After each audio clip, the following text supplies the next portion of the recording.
अस्सलाम वालेकुम। की हाल चाल जे मेरी भैनों। उम्मीद करनी आ कि तुसी ठीक होवोगियां ते मैं भी ठीक ठाक हाँ, शुक्र अल्लाह दा।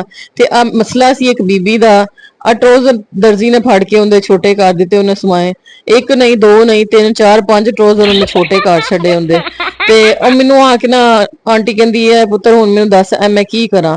ते मैं वेख्या अंदर कोई 3-3 4-4 इंच दा कपड़ा पिया होया सी। मैं आख्या आंटी तानू ते मैं 3-4 इंच छोटा नहीं कर सकदी, पर तुहाडा ट्रोजर जरूर मैं वड्डा कर सकनी आ। ते आ कपड़ा ला के ना जेड़ा विच सी ओ खोल दिता है, ते हुण आ कपड़ा इत्थे ला के ते अंदर नु फोल्ड कर दांगी ते एवें आंटी दा ट्रोजर जेड़ा वे ओ वड्डा होइएगा। ते वाओ। आंटी खुश हो गई बड़ा सुन के, उन्हें बड़ियां ढेर सारियां दुआवां दित्तियां। ते तुसी मेरी आहा। वीडियो वेख के खुश होना ते मैनू अपनियां ढेर सारियां दुआवां दे विच याद रखना ते चंगियां चंगियां दुआवां देना ते नाले मेरे चैनल नु लाइक ते सबसक्राइब भी करो। ते चलो हुण तुहानू मैं वहानी आ मेरा खड्डी दा सूट जे।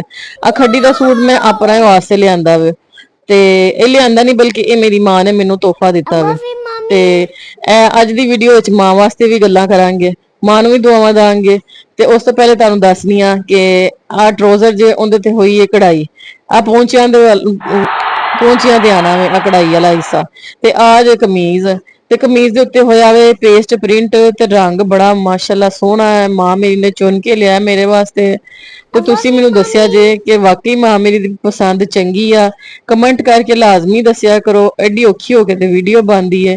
ते आ जे दुपट्टा, दुपट्टा भी तुहानू मैं अपने हत्थी रेडी करके वहावांगी, तैयार श्यार करांगी दुपट्टे नू भी, पाइपिंग लावांगी।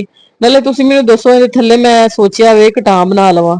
कटां चंगे लगणगे कि नहीं लगणगे, कमेंट करके मैनू लाजमी दसो मेरी ओ भैणो। ते शुक्रिया अदा करनी आ अपने व्यूअर्स दा जेहड़े मेरी वीडियो नू वेंदे ने ते कोई माड़ा मोटा लाइक कर देंदे ने ते कमेंट भी करया करो। इस दे नाल इजाजत दो, अल्लाह हाफिज।